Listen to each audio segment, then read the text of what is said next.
In every age there are knights born to banners, and there are knights who must carve their place into history with blood, steel, and unyielding will. This is the story of Riva Silverblade, a woman who defied tradition, challenged destiny, and proved that courage recognizes no gender, no station, and no age.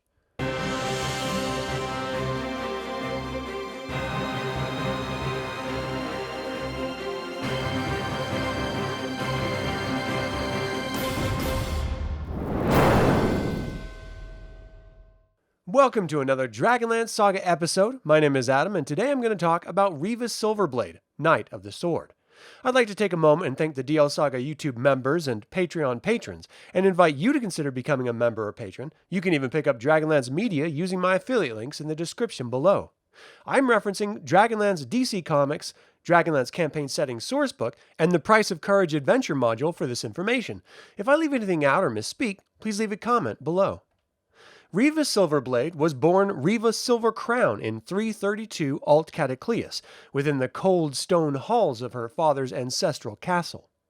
Lord Silvercrown was a respected noble, firm in tradition, immovable in his beliefs, and like most of Solamnia, he believed knighthood was a path reserved for men.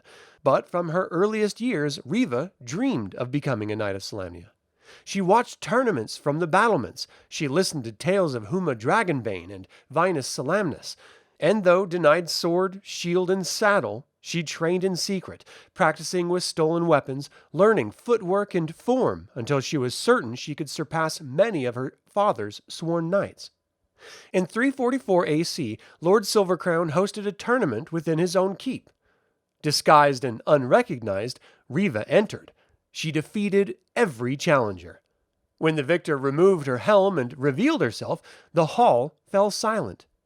Her triumph was undeniable, and so was her father's fury. Though humiliated, Lord Silvercrown refused her knighthood, so Riva resolved to earn what tradition denied. Seeking to prove her worth, Riva learned of a raid by dark dwarves upon Nidar merchants and rode to intervene alone. She was captured. Bound and helpless, Riva was offered as a sacrifice to a white dragon, but her father, tracking her trail, arrived at the dragon's lair. Together, they fled as the caravan collapsed around them, stones shattering, flame roaring, death close at hand. In the chaos, the dragon was impaled upon Riva's battle standard, dying amid the falling rock. Riva returned home not as a knight, but with her father's respect. When Riva's courage was again questioned, she climbed a mountain in search of a dragon's egg, an act few dared attempt. She fell into a dragon's nest and into a secret older than nations. There she encountered gnomes, holding dragon hatchlings captive in pursuit of treasure. Riva chose the hatchlings. She fought beside them and was recognized by a bronze dragon as a dragon friend. But the time was not yet right. Bound by the oath of neutrality, the dragon erased her memory of the encounter. Only her courage remained.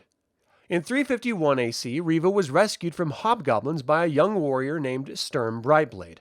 Their journey led them to a temple of Majare, where Riva met Vandar Brightblade, Sturm's uncle and a monk of deep conviction. When the Blue Dragon army descended, the temple was annihilated. Only Riva and Vandar survived. From a hidden shed, Vandar revealed a weapon of legend, a dragonlance. Their path led to Castle Silvercrown, where betrayal awaited. Riva's brother, Merrick, revealed himself as a Sivak Draconian, murdering, taunting, and mocking before Riva struck him down, only to watch his body twist into her own likeness as he died. That night, Riva and Vandar shared the same dream: Lord Soth, Takesis, and temptation. Riva raised the Dragonlance against the Dark Queen herself. When the dragon armies attacked, Riva struck down a red dragon, but was no match for Kitiara Uthmatar. Vandar died, shielding a child. The Dragonlance was taken, and Fizban revealed the truth. Riva had wielded a false lance. The real one had never been lost. By the time Riva stood before the Minotaurs of Nethosak, she was no longer merely Riva Silvercrown, she was Riva Silverblade, Knight of the Sword, champion of Paladine, and voice of Solamnic honor beyond Ansalon's shores. Even when allies failed, her resolve did not. Summoned by Fizban, Riva was cast across the world to Taladas, a land broken by war and forgotten by gods. There she slew a blue dragon, opposed traitorous minotaurs, freed captives, and became a symbol of hope among strangers who had none.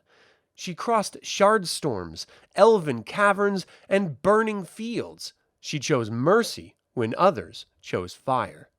And when a village punished a boy mage for a terrible mistake, Riva defied the law, saving him from death, even as fate claimed him anyway. In Taladas, Riva learned that righteousness does not always bring victory. Sometimes it only ensures that goodness survives. Decades later, weakened by poison and age, Riva fled Draconians across Ansalon. Her dragon, Katar, lay dead, yet even then Riva stood. She entrusted a scroll to Solamnic knights astride bronze dragons, guiding them to victory one last time.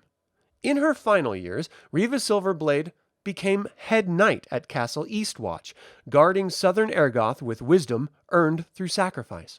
She commanded not with arrogance, but with memory. She passed peacefully in 422 AC. Riva Silverblade was never meant to be a knight. That is why she became one. Headstrong, impulsive, noble, she carried the courage of a dragon and proved that honor is not inherited, it is earned. And that is all I have to say about Riva Silverblade.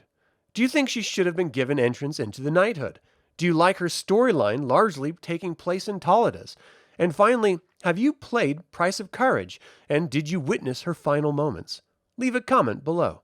I would like to invite you to subscribe to this YouTube channel, ring the bell to get notified about upcoming videos, and click the like button.